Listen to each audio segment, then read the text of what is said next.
Bonjour à toutes et à tous, je suis ravie de vous retrouver depuis le salon du Fitex, le grand rendez-vous des professionnels du marché fitness, du sport santé et du bien-être. On discute aujourd'hui avec ceux qui innovent dans l'univers fitness. Notre invité est Patrice Bendahan, il est directeur scientifique et associé chez Diago. Bonjour. Merci beaucoup de répondre à nos questions aujourd'hui. Ma première question est assez simple. Diago, en quoi ça consiste ?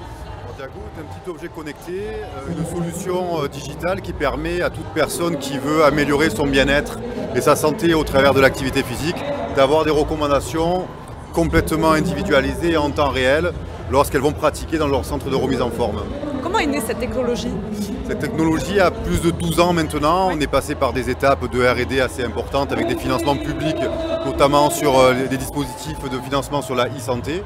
Et de petit à petit, on s'est ciblé sur le marché de la remise en forme qui est assez captif pour ce type de population-là.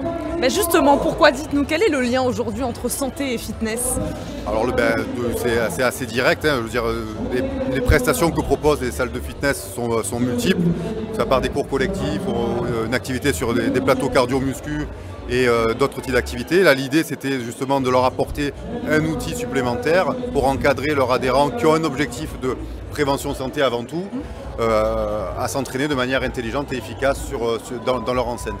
Donc objectif prévention santé, qu'est-ce que ça veut dire? Est-ce qu'on s'adresse à des gens qui ont des pathologies particulières? Ça peut être des personnes qui ont des pathologies, notamment l'hypertension, du diabète ou des limitations articulaires. On va venir adapter les recommandations.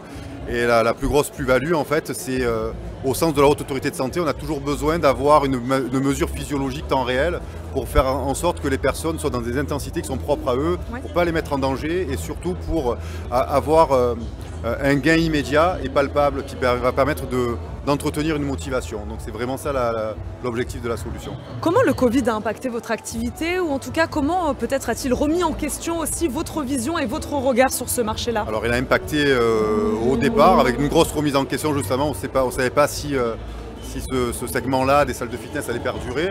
Ça nous a poussé dans nos retranchements pour venir porter l'ensemble des technologies que l'on avait, des savoir-faire dans une application mobile, et ça a accéléré notre développement de R&D. Et puis lorsque ça a réouvert, ça a été la preuve de marché également. Donc il faut voir le verre à moitié plein plutôt qu'à moitié vide. Ouais.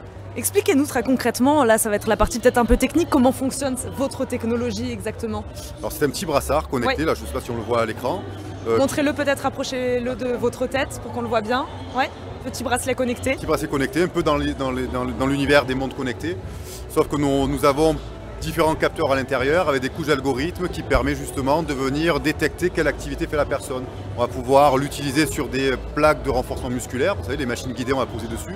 Et ça va recommander des informations pertinentes sur l'utilisation de ces machines et sur les consignes, les intensités propres à chacun pour pouvoir progresser dans cette thématique-là. Pareil en cours collectif.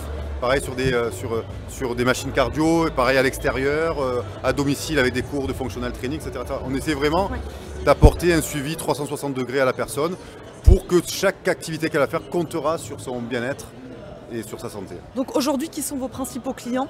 On passe essentiellement par les centres de remise en forme, également des maisons de sport santé, des maisons de santé qui veulent intégrer des prestations d'activité physique pour la remise en forme et la prévention bien-être santé.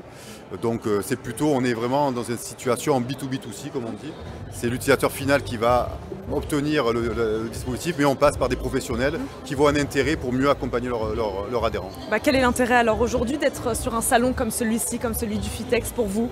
Le salon a été très très porteur pour nous. On a rencontré énormément ça faisait 3 ans qu'il n'y avait plus de salon, donc on a revu tout cet écosystème-là qu'on a rapidement vu depuis 2 ans dans des petits rendez-vous. Mais là, en tout cas, c'était un